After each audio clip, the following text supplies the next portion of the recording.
안녕하세요. 저는 평범하게 직장 생활하며 곧 40대를 바라보는 30대 여성 사연자입니다.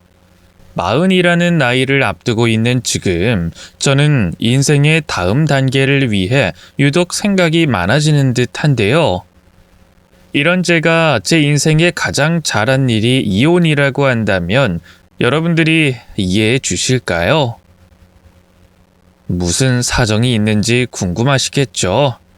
그래서 이 새로운 도약을 앞두고 있는 지금 제가 여러분들께 제 사연을 한번 전해보려 합니다. 불과 몇 년 전까지만 해도 저는 가정이 있는 사람이었고 남들처럼 평범한 생활을 보내고 있었습니다. 은퇴하신 부모님께서는 이제야 여유를 누리시며 금슬 좋게 지내고 계셨고 저도 남편과 별일 없이 지내고 있었어요. 아니, 저 혼자 그렇게 믿고 있었던 거죠. 30 넘은 나이에 지인의 소개로 만난 남편과 저는 1년간의 짧은 연애 끝에 결혼을 한 부부였어요.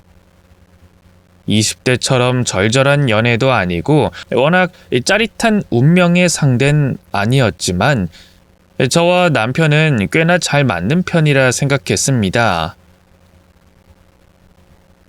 이미 적지 않은 나이에 만난 탓에 많이 재고 따질 것도 아니었고 저는 성숙하고 잘 통하고 잘 어울리는 저희가 결혼해서도 좋은 부부가 될 거라 생각했어요. 그렇게 누가 먼저 결혼하자고 할 것도 없이 연애 끝에 자연스럽게 결혼을 하며 저희는 드디어 부부가 됐습니다. 하지만 저희의 결혼 생활은 제가 생각했던 것과는 많이 달랐어요. 남편의 부모님은 남편의 대학 시절 일찍이 돌아가셔서 제게는 시댁이라 부를 곳이 없었는데 부모님은 남편의 그런 사정도 다 이해하시고 오히려 사위를 안타깝게 생각해서 잘 해주고 싶어 하셨습니다. 너무 일찍 부모를 떠나보낸 탓에 부모 정이 그리울 거라며 남편의 생일마다 저희 엄마가 직접 생일상을 차려주시고 저희 아버지도 하나뿐인 사위에게 정말 잘해주셨거든요. 그런 저희 부모님께 남편도 잘했으면 좋았을 텐데 안타깝게도 남편은 성격이 차가운 편이라 그런지 살갑지도 못하고 저희 친정 부모님을 열심히 챙기는 편은 아니었어요. 그래도 저는 남편에게 서운해하지 않았습니다. 남편이 저희 친정 부모님께 좋은 사위가 아닐지언정 저는 챙겨드릴 시부모님도 계시지 않으니 시집살이 하지 않는 게 어디냐며 어떻게든 남편을 이해하려고 했죠. 하지만 결혼 생활을 이어가면서 남편은 저만큼 저를 이해하지 않는 듯 했습니다. 남편은 제가 자기보다 무식하고 모자라다 생각하는 듯 종종 저를 면박주고 무시할 때가 있었어요. 제가 모르는 게 있으면 그것도 모르냐며 구박하고 작은 실수라도 하면 왜 그러냐며 타박을 하더라고요. 그만큼 남편은 혼자 잘난 사람이었어요. 결혼하고서도 저는 계속 다니던 회사를 다니며 그대로인 반면 남편은 점점 더 잘 나가기만 했습니다. 건축학과를 졸업하고 회사에서 일을 하던 남편이 독립을 하며 건축사무소를 차리게 됐거든요. 원래 그쪽 일이 특성상 워낙 일이 많고 야근이 잦은데 남편이 사장이 되고서부터는 책임감 때문인지 더 바빠지더라고요.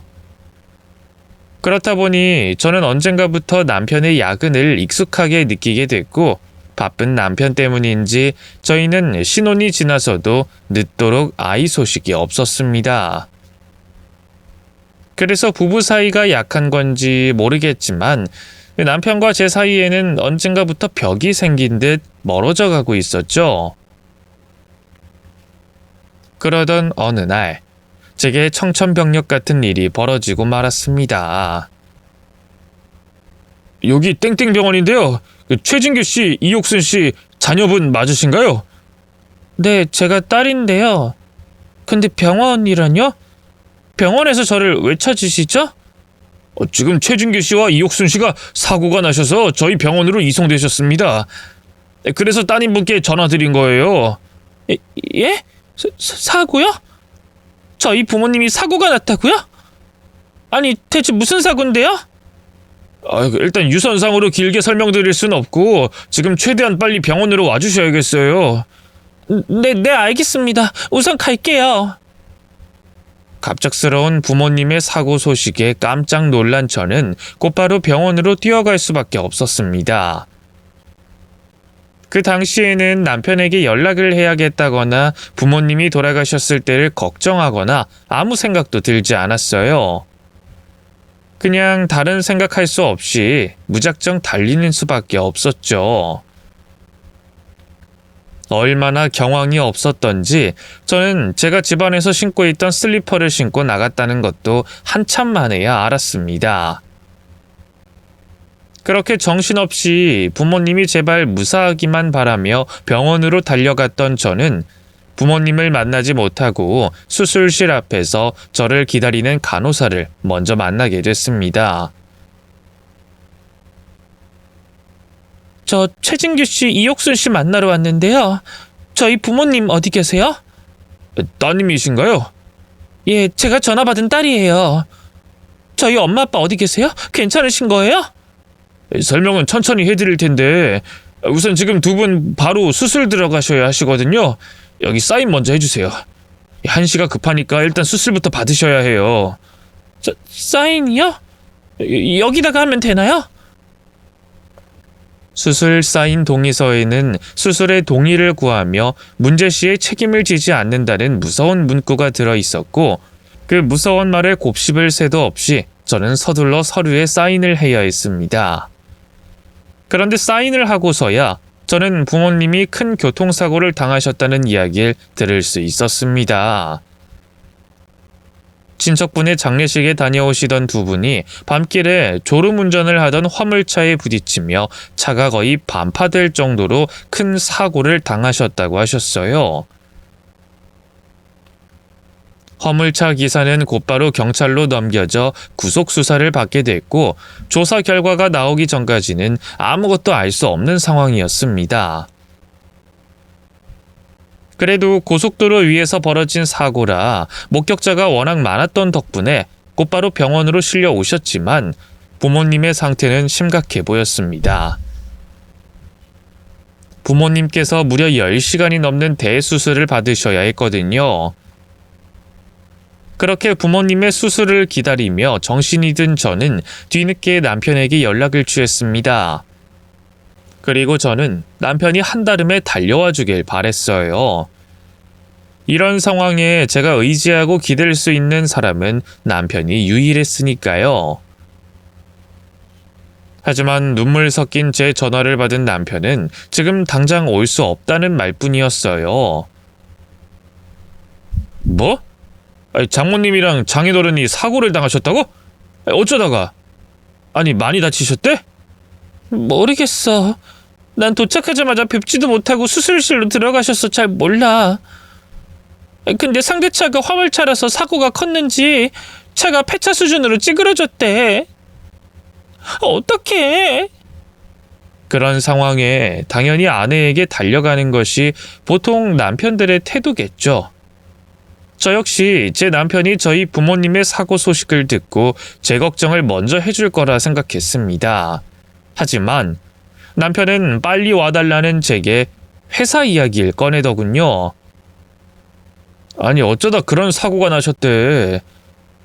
그럼 지금 수술 받고 계신 거겠네? 오래 걸린대? 모르겠어. 예상 시간은 10시간이라는데 더 걸릴 수도 있다고도 하고. 나 불안해서 미치겠어. 얼른 와줘. 응? 근데 이거 어쩌지? 나 오늘 야근인데. 하필이면 내일까지 마감인 급한 프로젝트가 있어서 빠질 수가 없어. 나 회사에서 아침까지 밤새야 할 것 같은데. 부모님의 생사가 오가는 와중에 제게 회사 일 때문에 오지 못하겠다는 말을 하는 남편의 얘기를 들은 저는 순간 아무 말도 하지 못했습니다. 지금 우리 부모님보다 그딴 일이 중요하냐며 화를 내지도 어떻게 그럴 수가 있냐며 원망을 하지도 못했어요. 그냥 꼭 남의 일처럼 대수롭지 않게 말하는 남편의 태도에 머리가 식어버렸다고 해야겠네요. 우리가 최근 많이 멀어졌다고 생각은 했지만 이런 상황에 이렇게 남대하듯 하다니 이 사람이 내 남편이라는 게 도저히 믿어지지 않더라고요. 그런 사람한테 제가 울고 화내봐야 뭘 하겠어요. 그래서 그냥 말없이 전화를 끊어버렸습니다. 그럼 보통 사람이라면 다시 전화를 하거나 미안하다며 직접 찾아왔겠죠. 하지만 제 남편은 끝까지 저를 무시했습니다. 저의 침묵이 자신에 대한 동의라 생각한 건지 뭔지 그날 새벽 부모님의 수술이 끝나고 부모님이 중환자실로 옮겨질 동안에도 남편은 연락이 없더라고요. 그리고 그 다음날 점심쯤이 돼서야 바빴다며 문자 한 통을 남길 뿐이었습니다. 그리고는 그날 저녁이 돼서야 겨우 저희 부모님이 계신 병원 주소를 묻고는 다 늦은 시간에야 나타나더라고요. 하지만 그런 남편의 옆에는 동행자가 있었습니다. 여보, 나 왔어. 당신 그렇게 바쁘다면서 뭐하러 왔어? 관심도 없으면서 뒤늦게 사위 노릇하는 척이라도 하려고? 내가 놀다가 온 것도 아니고 일하느라 못 온 건데 이해 좀 해주면 안 돼? 그리고 장인 장모님 어차피 수술 중이셨잖아. 지금도 의식 없이 중환자실에 계신데 내가 와봐야 뭐해. 뭐? 그래서 올 필요가 없었다 이거야? 당신은 무슨 말을 그렇게 섭섭하게 해? 그럼 나는? 내 걱정은 전혀 안 했던 거야? 부모님이 그렇게 큰 사고 나고 생사가 오가는 중인 내 걱정은 안 했냐고? 그래 미안하다 미안해. 근데 나도 바빠서 그랬다니까. 어머 미연씨 너무 화내지 마요. 인성이가 일부러 그런 것도 아니고 일 때문에 그런 건데. 그런 건 여자가 이해를 좀 해줘야죠. 뭐예요? 혜선씨? 혜선씨가 여긴 어떻게 왔어요? 두 사람 지금 같이 온 거예요? 내가 같이 좀 와달라고 그랬어. 당신도 알다시피 혜선이가 의사잖아. 장인어른이랑 장모님 수술하셨다는 얘기 듣고 혹시 의사 자문이 필요할까 싶어서. 아무래도 우리보단 전문가가 낫잖아. 거봐, 나도 아무 생각 안 하고 있었던 건 아니지? 그래요, 미연씨. 인성이가 미연씨 걱정을 얼마나 많이 했는데요. 그러니까 이제 좀 용서해줘요. 연락도 없이 늦었던 남편은 혼자가 아니었습니다. 왜인지 대학 동창이었던 혜선씨와 함께 왔더라고요. 그 사람은 저도 몇 번 본 적 있던 사람이었어요. 남편 회사 개업식에서 처음 보고 안면을 텄었는데 그 후로 남편 친구들 경조사에서 마주친 적이 있었거든요. 그렇다고 친하게 지내는 사이는 아니었지만요. 애초에 제가 남편 대학 동창이라 친하게 지낼 만한 계기도 없겠지만 만날 때마다 저한테 과하게 친절한 편이라 고마우면서도 그게 왠지 부담스러웠습니다. 나를 언제 봤다고 저렇게 좋아하는 건지 왠지 저를 대하는 게 가식적인 느낌이라서요.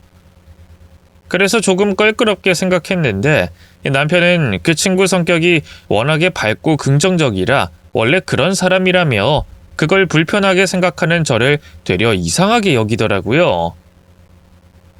낯선 사람이라도 친절하게 대해주면 좋은 거 아니냐고 말이죠.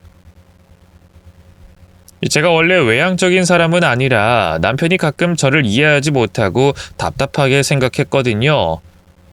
하지만 저도 밖에서 사회생활하는 사람이라 그 정도는 아니다 싶었는데 그러자 아니면 설마 남편의 친구가 여자인 것이 불편한 거냐면서 저를 괜히 엄한 남편과 친구를 엮어대는 유난스러운 아내처럼 말하더라고요. 자기 친구를 불편해하는 저를 타박하는 남편을 보며 저는 그냥 그 친구를 신경 쓰지 않기로 했었습니다. 그렇다고 정말 남편이 동창이랑 바람을 필 사람도 아니고 나랑 너무나 다른 제 남편이 저를 이해할 것 같지도 않았거든요. 매번 내향적이고 조심스러운 제가 까탈스럽다고만 하는 사람이었으니까요.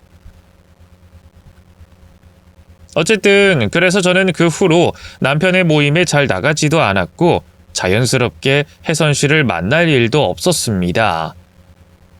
오히려 남편이 혜선 씨가 운영하는 피부과에 가보라는 얘기를 꺼낸 적은 있었지만요. 혜선 씨는 피부과를 운영하는 의사였거든요. 근데 제가 친하지도 않은 남편 동창병원에 뭐하러 가겠나 싶어 그 후로 본 적 없었는데 저희 부모님의 사고 소식에 남편이 의사인 혜선 씨를 데리고 왔던 겁니다. 암이나 질병 진단을 받은 것도 아니고 사고를 당해 수술하신 분들에게 다른 병원 의사가, 그것도 피부과 원장의 조언이 뭐 얼마나 유의미할지 모르겠지만 남편은 저희 부모님을 생각해서 친구에게 긴히 부탁을 한 거라며 친구를 앞세워 생색을 내며 자신이 늦게 온 것을 무마하려는 듯 했어요. 그런 태도가 더 화가 났지만 저도 친구 앞에서까지 남편에게 화를 낼 순 없어 참아야 했죠. 바쁘실 텐데 와주셔서 고마워요, 혜선 씨. 근데 지금은 저도 경황이 없고 아직 부모님이 깨어나지 않으셔서 수술이 잘 된 건지 경과가 어떻게 된 건지 아무것도 모르겠네요. 그래서 조언을 얻을 만한 일이 없는 것 같네요. 그러게요. 저는 상황이 이렇게 심각한 줄 모르고 그냥 도와달라는 말만 듣고 왔는데 제가 도울 게 없을 것 같네요. 그러게 거봐. 나 필요 없다니까. 피부과인 내가 뭘 한다고 그래. 아니 나는 그래도 이럴 때 의사 친구 덕 좀 보려고 그런 거지. 일반인들보다는 의사가 아는 게 더 많을 거 아니야. 안 그래? 여기 선생님들이 알아서 잘 해주셨겠지. 피부과 의사인 나보단 병원 선생님들이 더 대단하신데. 에이, 그래도 우리보단 네가 낫지. 그럼 별로 도와줄 건 없는 거야? 아무래도 의식이 깨어나셔야 될 것 같은데 언제 일어나실지 모르겠네. 아무튼 그럼 나는 더 할 것도 없을 것 같고 가봐야겠다. 벌써 가게? 이러면 내가 괜히 바쁜 사람 오라가라 한 게 되잖아. 아니야. 나도 뭐라도 도움되고 싶어서 온 건데 뭐. 아무튼 미연씨, 내가 큰 도움 못 돼서 미안해요. 그래도 부모님 괜찮으실 거예요. 미연씨, 힘내고 다음에 봐요. 우리 부모님께 도움이 되지 않을까 싶어서 의사인 친구를 불러온 남편이나 바쁜 와중에 친구 와이프 부모님 미래까지 찾아와준 남편 친구에게 고마워해야 하는 게 맞겠지만 그때는 솔직히 별로 고맙진 않았습니다. 아무것도 모르면서 마냥 괜찮을 거라고 꼭 깨어나실 거라는 의미 없는 희망으로 인사치레를 하는 그 친구도 참 성의 없다 싶더라고요. 자신 부모님의 일이라면 그렇게 인사치레 할 수 있을까 말이에요. 남편 말대로 제가 괜히 남편의 여자 사람 친구에게 자격지심을 가진 건진 몰라도 저는 그 사람이 여기까지 왜 온 건지 이해되지 않았습니다. 당신은 올 거면 혼자 빨리 나오지 뭐 한다고 그 와중에 친구까지 불러서 같이 오는 게 어딨어. 나한텐 바빴다고 문자 한 통 겨우 했으면서 그 친구한텐 사정 설명하고 부를 여유가 있었던 거야? 뭐가? 왜 그래 또? 아니 나는 장인 장모님께 어떻게든 도움이 되고 싶어서 그런 거라니까? 어차피 내가 지금 와봐야 두 분한테 도움도 안 되는데 어떻게 된 상황인지 의사 친구한테 조언이라도 받으면 좋잖아. 의료 문제 의사 도움 먼저 생각하는 게 당연한 거 아니야? 도움도 때와 상황을 봐가면서 구하는 거지. 지금 당신이 남한테 도움 구할 때야? 당신이 나를 도와야 할 때 아니야? 당신 아직도 내가 늦게 온 거 가지고 이러는 거야? 아니 내가 늦고 싶어서 늦었냐고. 그럼 당장 마감이 급한 일이 있는데 만사 다 제쳐두고 병원에서 같이 밤샜어야 해? 물론 그러면 나도 마음 편하고 당신도 위안이 됐을지 모르겠지만 그게 실질적으로 의미 있는 행동은 아니잖아. 그러느라고 나 일 못하고 프로젝트 망치면 그 피해가 수천만 원이야. 당신은 내가 당신 옆에 붙어있느라 수천만 원 날리는 게 좋겠어? 광인 장모님 병원비를 생각해서라도 내가 일을 하는 게 실리적인 거지. 하여간에 당신은 뭐든 너무 감정적으로만 생각하는 경향이 있어. 뭐? 감정적? 지금 당신이 나한테 그런 말할 상황이야? 그럼 당신은 반대로 당신 부모님이 사고가 나셔도 감정적으로 안 굴 자신 있어? 내가 일 핑계로 병원에 와보지도 않고 당신이랑 똑같이 이러면 이해할 수 있냐고? 난 이해할 수 있어. 충분히 이해하지. 당신이 와서 뭘 할 수 있는 것도 아니잖아. 당신이 의사도 아니고 간호사도 아닌데 바쁜 사람 괜히 일찍 불러서 뭐해? 난 반대 상황이라고 해도 당신 이해해 줬을 거야. 그렇다고 당신더러 우리 부모님 간병하라고 시킬 생각도 없고. 그럼 당신도 이제 나 좀 이해해 줄래? 정말 반대 상황이 된다면 남편은 정말 아무렇지 않을 수 있을까요? 진짜 그럴 수 있을지 없을지는 모르겠지만 남편은 아주 자신만만해하며 제가 잘못된 거라 저를 비난을 했습니다. 제가 너무 감정적으로만 따지느라 자신을 이해해 주지 못한다며 자신은 반대의 상황이라도 충분히 이해할 수 있다고 하더라고요. 그 말에 저는 또 한 번 남편과 제가 맞지 않다는 걸 깨달았어요. 아무리 자기 생각과 맞지 않는 일이라 하더라도 배우자가 힘든 상황에 내 입장 먼저 생각해 줄 순 없는 건지, 실리가 아무리 중요해도 손해를 감수하고 내 편을 들어줄 순 없는 건지, 늘 계산적이고 이성적이기만 한 남편이 참 밉더라고요. 남편의 입장에서는 남편 말이 맞기에 저는 별다른 반론을 하지 못했습니다. 자기는 그렇게 생각하고 반대로 돼도 이해하겠다는데 제가 거기서 뭐라 더 얘기를 하겠어요. 그냥 내가 내 남편이라는 사람에게 너무 많은 걸 기대했구나 생각하며 속으로 삭히는 수밖에 없었죠. 게다가 부모님이 언제 깨어나실지 모르는 와중에 남편과 부부싸움을 할 겨를도 없었고 말입니다. 그래서 더 남편과 얼굴을 붉히기 싫었던 저는 바쁘고 이성적인 남편을 금방 집으로 돌려보냈습니다. 어차피 제 옆에서 자신이 할 일도 없다는데 붙잡고 있어서 뭐 하겠어요. 그래, 알겠어. 당신 말이 다 맞아. 당신이 의사도 간호사도 아니고 당신이 병원에 있어봐야 우리 부모님한테 도움될 일도 없는데, 그렇다고 내가 당신한테 위로를 바랄 것도 아닌 것 같고. 당신은 그냥 집으로 돌아가는 게 좋겠다. 어차피 당신 할 일도 많고 바쁘잖아. 어제도 밤새 일만 했다니까 피곤할 텐데 얼른 집에 돌아가 봐. 또 비꼰다. 미안하다 했는데 왜 자꾸 그래? 여기까지 와준 걸로도 모자라? 내가 뭘. 와줘서 고맙고 남편 도리 했으니까 이제 가라고. 나도 당신 말이 맞는 것 같아서 그래. 아까까진 잠시 당신한테 위로받고 싶다 생각해서 섭섭했는데 이젠 괜찮아졌어. 그러니까 지금 내가 당신 옆에 붙어서 위로를 안 해줘서 서운하다 이 말 아니야. 그랬었는데 이젠 아니라고. 내가 잘못 생각했던 것 같아. 당신처럼 이성적인 사람이 이런 일에 휘둘릴 리가 없는데 그냥 내가 너무 약한 사람이고 상황이 힘들어서 당신한테 과한 걸 바랬던 것 같아.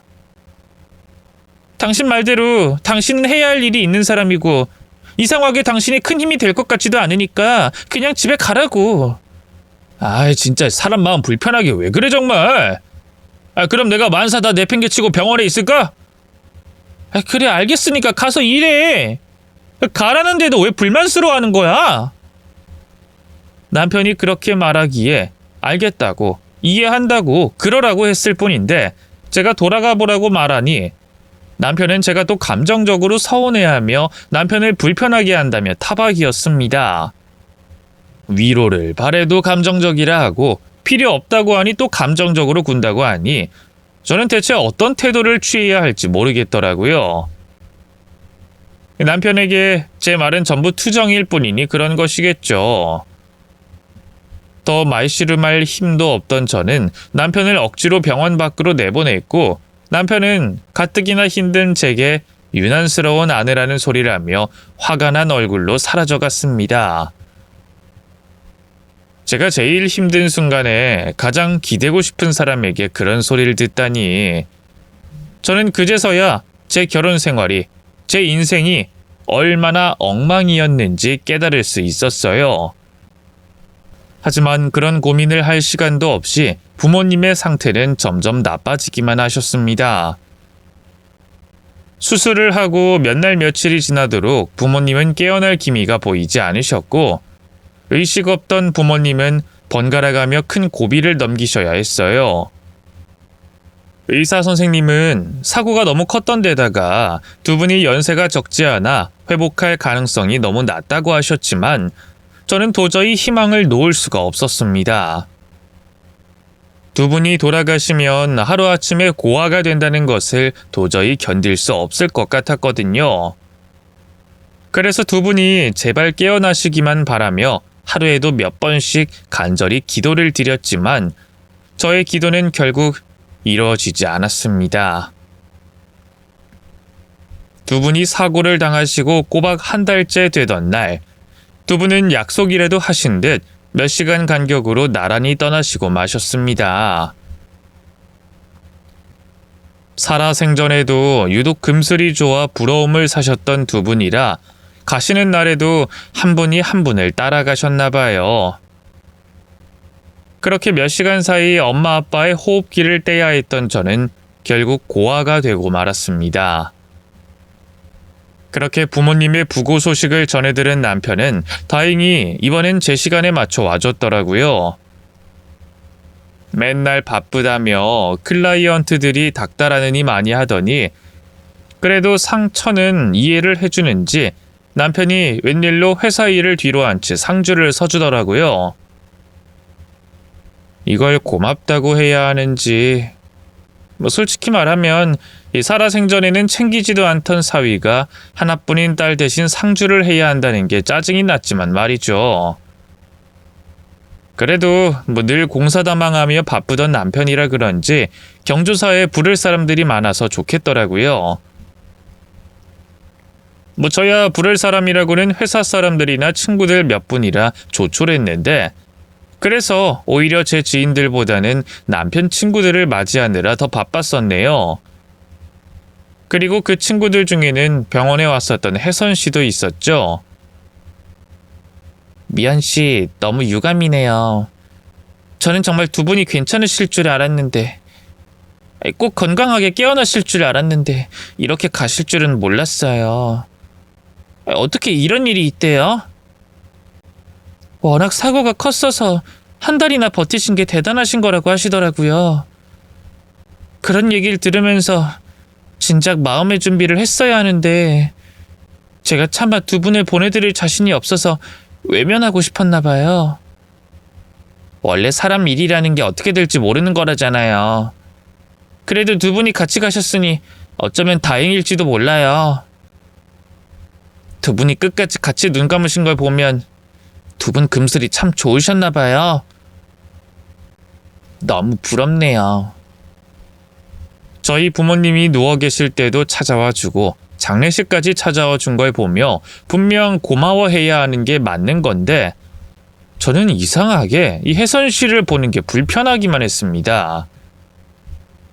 남편의 친구라는 걸 떠나서 혜선 씨와 마주보고 대화를 하면 왠지 불편하고 자꾸 자리를 피하고 싶어지더라고요. 어쩌면 제가 그 사람에게 별로 좋은 인상을 받지 못해서 그런 건진 모르겠지만, 부모님의 장례식에서마저도 저는 혜선 씨가 껄끄러웠습니다. 그래서 표정 관리가 잘 되지 않았지만 상황이 상황인지라 그냥 제가 부모 상을 당해 그런 줄만 알고 되려 저를 더 위로하더라고요. 얼굴이 너무 안 좋아요, 미연 씨.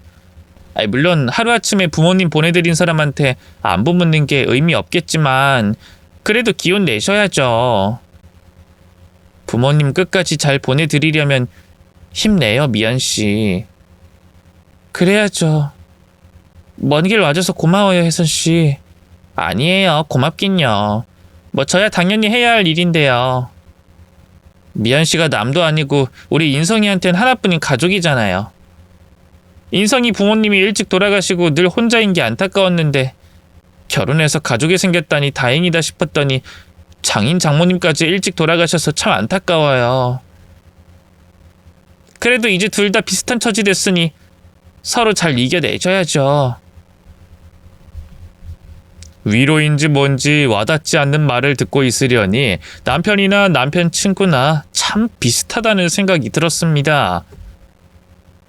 그렇게 혜선 씨 말고도 수많은 사람들이 저를 찾아와 위로를 건네고 저를 걱정해줬지만 저는 어떤 말에도 감흥이 없었습니다. 그 당시로서는 너무 갑작스러워서 그런 건지 부모님이 돌아가셨다는 것도 잘 받아들여지지 않았거든요. 그래서 오히려 장례식장에서는 별로 눈물을 흘리지 않았어요. 부모님 지인분들이 찾아오셔서 곡소리를 내실 때는 저도 모르게 눈물을 흘리며 같은 곡을 했지만 그 외 시간들은 그냥 멍하니 부모님의 영정사진을 바라보고 있기만 했죠. 그때는 왠지 밖으로 나가면 부모님이 살아계실 것 같더라고요.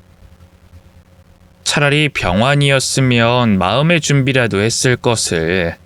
너무 갑작스러웠던 탓이었겠죠.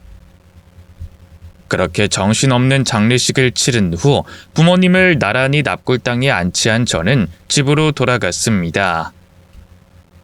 장례식을 치르기 전까지는 한 달 가까이 병원에만 있었던 탓에 저는 제 집도 오랜만이더라고요. 오랜만에 들어간 집은 마치 빈 집처럼 공허했습니다.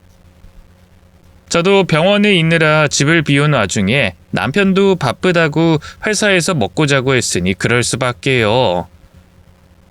그래서 그런 건지 저는 집에서도 도통 기운이 나지 않았어요. 그리고 그 후로 부모님의 죽음을 받아들이지 못하고 집안에 틀어박혀 두문불출할 수밖에 없었죠. 그러자 남편은 그런 제 꼴을 두고 보지 못하겠는지 또 난리였습니다. 당신 오늘도 집에만 있을 거야? 몰라, 기운 없어. 회사는 언제까지 쉴 건데? 그 회사 그렇게 해도 나중에 받아줄 거래? 몰라. 근데 당신은 지금 내가 일할 상황으로 보여? 내가 지금 제정신 같아?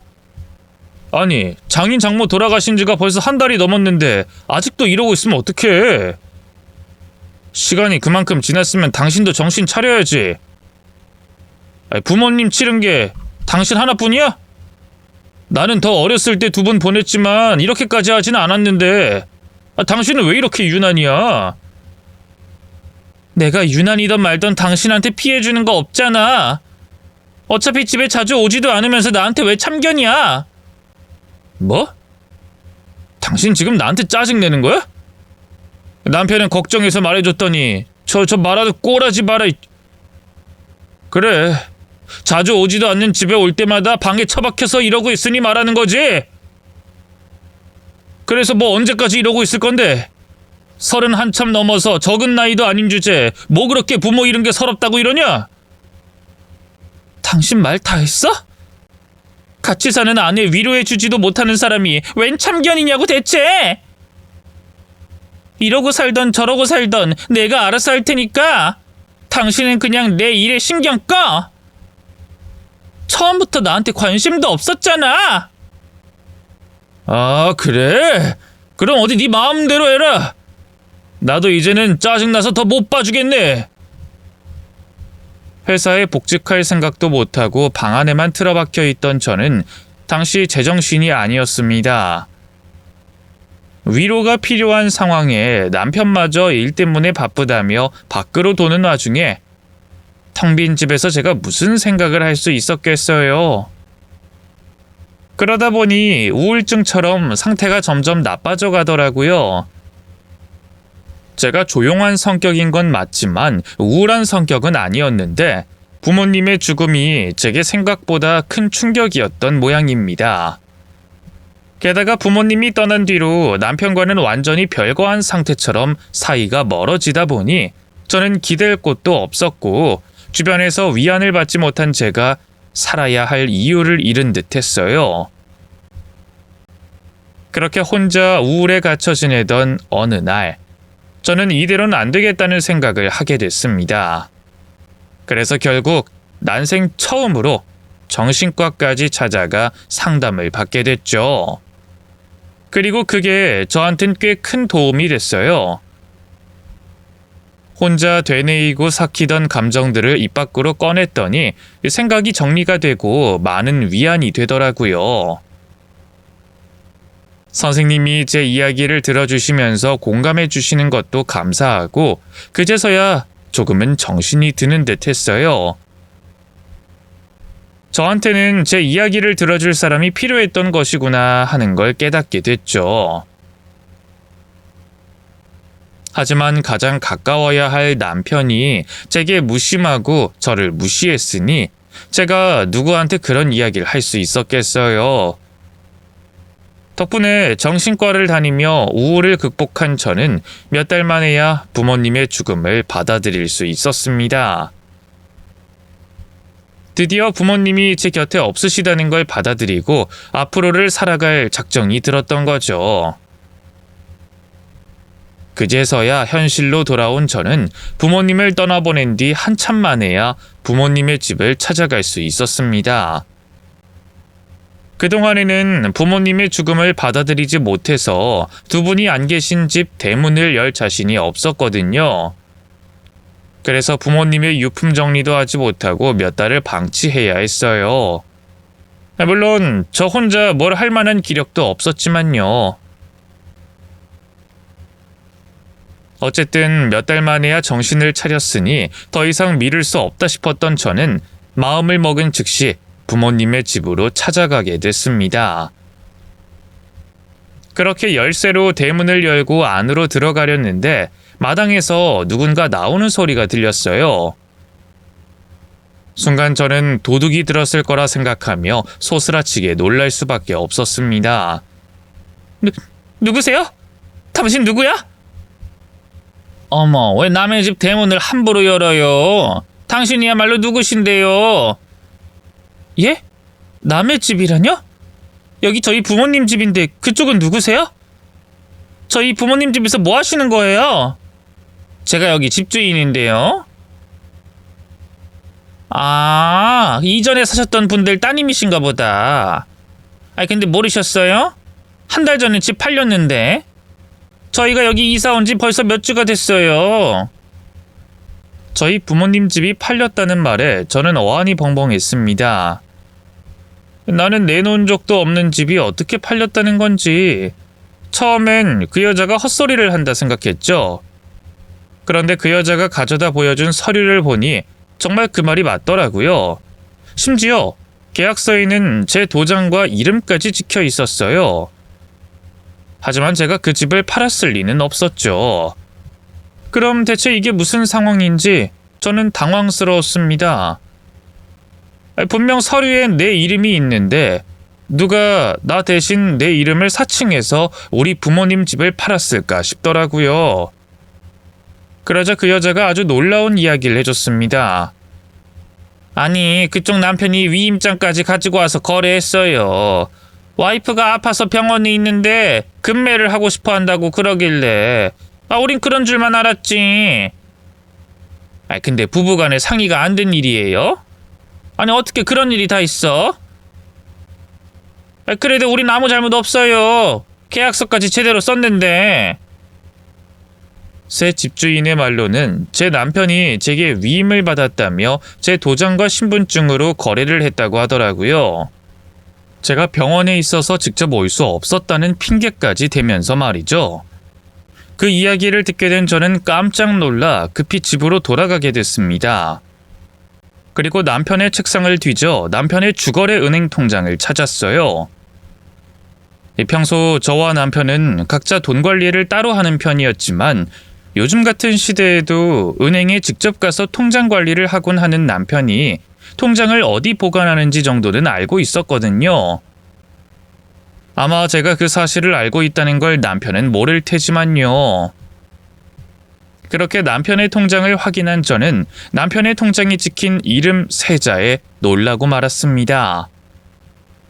남편이 저희 부모님 집을 팔고 받았을 수십억이 곧바로 누군가에게 빠져나갔는데 그 수십억 돈을 받은 것이 다름 아닌 남편의 여자 동창 이혜선이었거든요. 그 이름 석자를 확인한 순간 저는 머리를 한 대 얻어맞은 기분이었습니다. 그리고 그제서야 머릿속에 불이 밝혀지는 듯 모든 것들이 명확해지기 시작했어요. 결혼 생활하며 언젠가부터 제게 무신경해진 남편의 태도와 유독 제게 웃으며 친절했던 그 여자의 불편함이 전부 짜맞춰지는 듯 했습니다. 아직 물증은 없지만 그 두 사람이 보통 관계가 아닐 거라는 것에 확신이 들었거든요. 그러자 저는 그 여자가 유독 불편했던 이유를 깨달을 수 있었어요. 여태껏 아무것도 모르고 있었던 저였지만 제 촉이 그 여자가 위험하다고 말하고 있었던 겁니다. 그렇게 의심을 품게 된 저는 곧바로 탐정사무소를 찾아가게 됐습니다. 요즘에는 심부름센터 대신 탐정들이 그런 일을 알아봐준다고 하더라고요. 그곳에서 사정을 설명한 저는 남편과 그 여자의 외도 증거를 잡아달라 의뢰했고 또 한편으로는 변호사를 만나 조언을 구하게 됐습니다.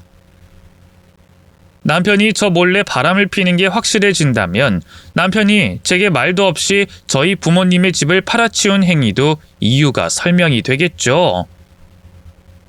그렇다고 이대로 뒤통수를 맞을 수 없었던 저는 어떤 식으로든 조치를 취해야 했어요. 다행히도 변호사님은 제게 매매계약 무효소송이라는 것이 있다는 걸 알려주시더라고요.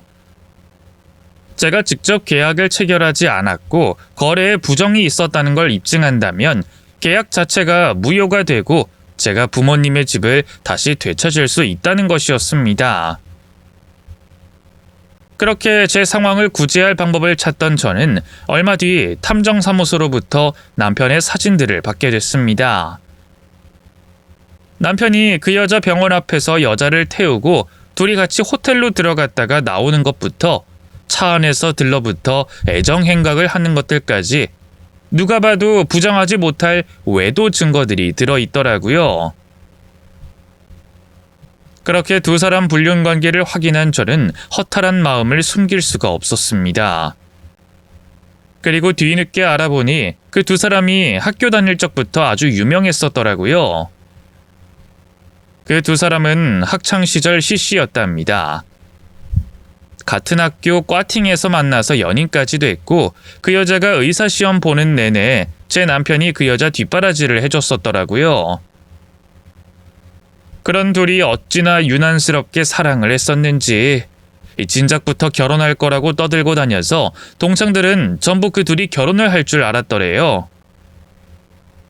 여자가 의사 면허 시험만 보면 결혼하자고 약속했었지만 막상 여자가 의사가 되자 여자 쪽 집안에서 남편을 반대했었답니다. 그 사이 남편 부모님이 돌아가시고 고아가 되니 의사가 된 자기 딸을 주기 아까웠던 것이었죠. 그래서 두 사람은 결국 여자 쪽 부모님의 반대로 헤어져야 했고 얼마 뒤 여자가 먼저 결혼을 하며 두 사람의 사이는 완전히 끝이 나는 듯 했답니다.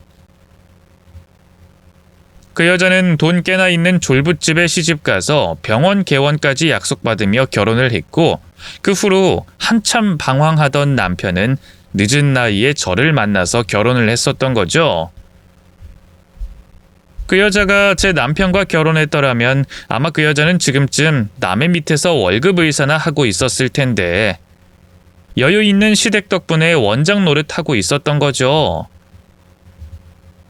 그렇게 각자 가정까지 꾸렸으니 이제 서로 배우자에게 책임을 다하며 살면 될 것을 이것들이 서로 배우자를 두고 바람을 피웠던 것이었어요.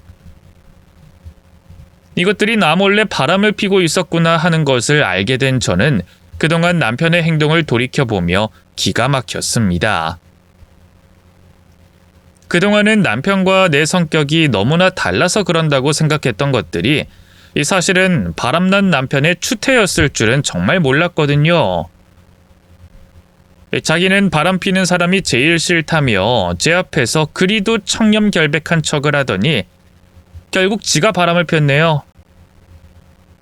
그런 주제에 남편이라는 놈은 내가 유난이라며 나를 타박하고 감히 우리 부모님 병원까지 그년을 데려왔구나 하는 것을 깨닫고는 정말 피가 솟구치는 기분이었습니다. 맘 같아서는 그 두 년놈을 때려 죽이고 싶은 심정이었죠. 그래서 저는 당연히 그 두 사람에게 복수를 계획할 수밖에 없었어요. 제 자존감을 깎아먹고 저를 속여온 남편도 남편이었지만 감히 더러운 불륜녀 주제에 우리 부모님의 장례식까지 찾아와 제게 마음에도 없는 위로를 건넨 그 여자를 도저히 그냥 넘길 수가 없었어요.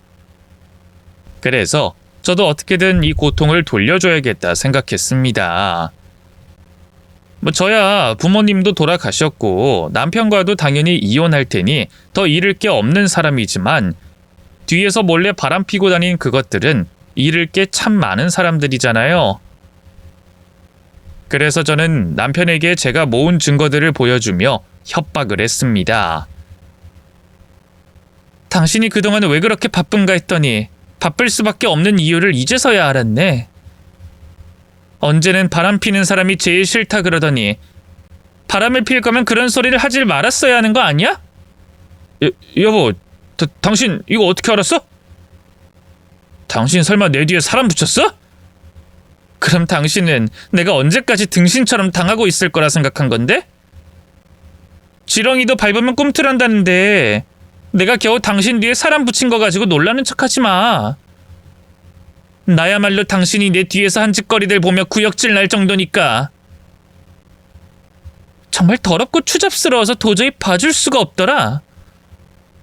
그래서 지금 이혼하자는 거야? 그러면 돼? 감히 그 입에서 이혼 이야기 꺼내지도 마. 당신은 아직도 당신이 내 위에 있는 것 같아? 네가 뭘 결정할 수 있는 상황이라고 생각하나 보지? 웃기지 마. 내가 니들 더러운 짓거리를 확인한 순간부터 칼자루는 나한테 쥐어졌으니까. 알아보니까 당신이나 그 여자나 몸사려야 할 입장인데 대체 뭘 믿고 그런 짓을 한 거야? 그 여자 잘난 피부과 그거 시댁에서 차려준 거라며? 그런 주제 자기 아들 두고 바람핀 며느리라는 걸 알면 시댁에서 가만히 있을까? 아니지. 환자들은 원장이 그런 사람인 거 알고나 있대? 어디 내가 그 여자 병원 찾아가서 깽판 한번 쳐볼까? 당신 지금 나 협박하는 거야? 나더러 뭘 어쩌라고? 이혼해달라면 해줄 테니까 혜선인 건들지 마. 아주 대단한 사랑 납셨다. 이 와중에 그 여자 상처받을 게 걱정이야? 둘이 죽고 못 사는 커플이라는 건 나도 알겠으니까 내 앞에서까지 유난 떨지 마. 근데 네가 인간이면 너랑 결혼한 내 앞에서 적어도 최소한의 예의는 지켜야 하는 거 아니니? 처음부터 사람 속여서 결혼해놓고 뒤통수를 치면서 어떻게 이렇게 당당해? 내가 이런 꼴을 당하고도 그냥 쉽게 이혼할 줄 알아? 나 니들 가만히 안 둘 거야. 내일 당장 그 여자 병원 찾아가서 무슨 짓을 할지 어디 기대해봐. 그러지 마. 혜선이 아무 잘못도 없어. 여보, 내가 미안해. 내가 다 잘못했어. 내가 당신같이 좋은 사람한테 그러면 안 되는데 내가 정말 큰 실수를 했어. 모든 책임은 내가 다 질 테니까 제발 혜선이한테만 그러지 마. 걔 불쌍한 애야. 우리 관계 알려지면 혜선이 정말 큰일 나. 시댁에서 맨몸으로 쫓겨나면 어디 갈 곳도 없다고. 그런 주제 무슨 자신감으로 바람을 피웠어? 그래서 우리 부모님 집 팔아치웠니? 그 여자가 이혼하고 부잣집에서 쫓겨나면 우리 부모님 집 판 돈으로 병원 차려주려고? 어쩐지 자꾸 내 앞에서 정신과 이야기하더니 나 미친년으로 몰아서 우리 부모님 재산까지 꿀꺽하려고 그랬냐? 알았어. 다 내가 잘못했어. 다 내 탓이야. 하지만 혜선이는 아무것도 몰라. 걔는 그냥 나를 진심으로 사랑하는 죄밖에 없다고. 사랑이 죄는 아니잖아. 간통죄도 없어진 마당에 우리가 그렇게 큰 잘못을 저지른 거야? 뭐라고? 당신은 아직 뭘 잘못했는지 전혀 모르는구나. 그래. 그럼 어디 니들이 무슨 잘못을 저지른 건지 한번 두 눈으로 확인해봐. 니들처럼 사람들도 그렇게 생각하는지 직접 확인해보면 되겠네. 그만해. 내가 뭘 어떻게 하면 되는데? 내가 어떻게 해야 혜선이 안 건드리겠어? 내 전재산 주면 되겠어? 그럼 내 명의 건물 당신 앞으로 돌려줄 테니까 혜선이 그냥 둬. 정말 세기의 사랑이었나 봅니다. 제가 그 여자 병원에 찾아가서 깽판을 치겠다고 하니 겁이 났는지 제발 그 여자만큼은 건드리지 말라며 남편이 자기 전 재산을 제 앞으로 돌려주겠다고 하더라고요. 시부모님 돌아가시면서 받은 유일한 자신의 재산을 말이죠. 자기 사무실까지 있는 그 건물을 제 앞으로 해주겠다는 남편의 말에 저는 속으로 비웃음을 흘렸습니다. 아마 남편은 지금 자기가 무슨 짓을 하는지 잘 모르는 듯 했어요. 아직도 나를 순진하고 착한 바보 같은 아내라 생각하는지 제가 그 건물을 받고 조용히 끝내줄 거라 믿는 듯 했죠. 그래서 저는 그 틈을 노리지 않고 남편의 전 재산을 받아내기로 했습니다. 바람핀 남편에게 위자료 대신 남편의 명의의 건물을 받는 것으로 협의 이혼을 하기로 하고 이혼 소송을 진행하게 됐습니다. 그리고 그 사이 저는 남편이 저 대신 팔아치웠던 부모님의 부동산 매매 계약 무효 소송을 진행했습니다. 여기까지는 남편도 충분히 예상하던 일이었는지 저희는 별다른 문제 없이 협의 이혼을 할 수 있었어요. 그렇게 남편은 제게 전 재산을 넘기고 개업했던 사무실까지 비워야 했고 남편은 그렇게 상황이 끝나는 줄 알았겠지만 제 복수는 거기서 그치지 않았습니다. 제가 그 여자 병원에 찾아가지 않겠다고만 했을 뿐이지 그 여자를 용서하겠다고 한 적은 없었잖아요. 그래서 저는 그 여자의 집으로 상간녀 위자료 청구 소송을 보냈습니다. 남편에게 위자료를 받은 것은 별개로 그 여자에게도 받을 이자가 있잖아요. 아무리 간통죄가 없어져 불륜 처벌이 약하다곤 하지만 민사소송은 충분히 할 수 있었거든요. 물론 그래봐야 위자료는 겨우 2~3천만 원일 뿐이었지만 제 경우에 돈은 중요한 것이 아니었습니다. 제가 청구 소송을 그 여자의 집 말고 그 여자 시댁과 친정과 병원에까지 전부 보냈거든요. 그러자 제가 직접 찾아가지 않아도 그 여자의 불륜 사실이 전부 까발켜질 수 있었죠. 친정에서야 자기 딸 감쌀 테니 뒷목 잡는 정도겠지만 그 여자 시댁은 어디 가만히 있을까요? 의사 며느리라고 큰돈 들여 병원까지 해줬는데 바람을 핀 걸 알면 그냥 있을 리는 없겠죠. 아니나 다를까 그 여자 시댁에서 발칵 뒤집혀졌는지 얼마 뒤 그 여자가 시댁에서 쫓겨나듯 이혼을 당하며 운영하던 병원까지 접게 됐다는 소식을 듣게 됐습니다. 그러면서 벌었던 돈은 전부 위자료로 뱉어야 했고 빈털터리가 되어 새 병원을 개원할 수도 없었겠죠. 물론 의사 면허가 있으니 누구 밑에서라도 일은 할 수 있겠지만 그것도 그리 쉽지는 않았을 거예요. 제가 그 여자를 끝까지 뒤쫓아서 그 여자가 가는 곳마다 화환을 보냈거든요.